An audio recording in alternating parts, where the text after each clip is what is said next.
Confidence. Where does self-confidence come from? And this is the best advice I can give you on that. Not neglecting, first of all, the small daily disciplines. Self-confidence really comes from feeling good about yourself. And one of the best ways to feel good about yourself is at the end of the day to know that you poured it on. You did your best. If you conducted a meeting, you did the best you could. If you made a phone call, it was the best phone call you could possibly make. If you wrote a letter, it wasn't a casual letter, it was your best letter. At the end of those kind of days, when you feel good about yourself, self-confidence starts to rise. You know that if you can have this kind of a good day, you can have another one the next day, and those days become the weeks become the months, and the month becomes a powerful year. Self-confidence comes from the lack of neglect. If you will not neglect to do the small daily disciplines, that's where self-confidence comes from. Part of good health is self-confidence.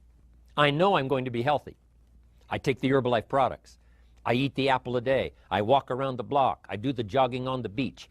At the end of the day, when you've really poured it on and you've done all the stuff, self-confidence grows. That self-confidence affects your health, it affects your future, it affects your psyche. So this is true. One of the great powers is self-confidence. Self-confidence means willingness to do whatever it takes to achieve. Some people say, well, I'll do it for a little while and see what happens. You know, I'll try a couple of things. If that doesn't work, I'm out of here. And all of us know that that kind of person doesn't have much of a future. But if you're willing to do whatever it takes. If I have to learn a couple of things, I will learn those things. If I got to learn 5 or 6 things, I'll learn all 6. If I have to take an extra class, I'll take an extra class. If I've got to read the books, I'll read the books. If I have to consult with people who know more than I know, I will do the necessary consulting. Whatever it takes, I will do.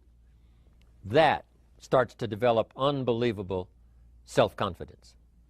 Self-confidence also comes from the ability to rise above your circumstances, to rise above what happens, the petty little things, the discouraging things that would sink everyone else's ship except yours, that would cause someone else to quit early in the day, but you keep going.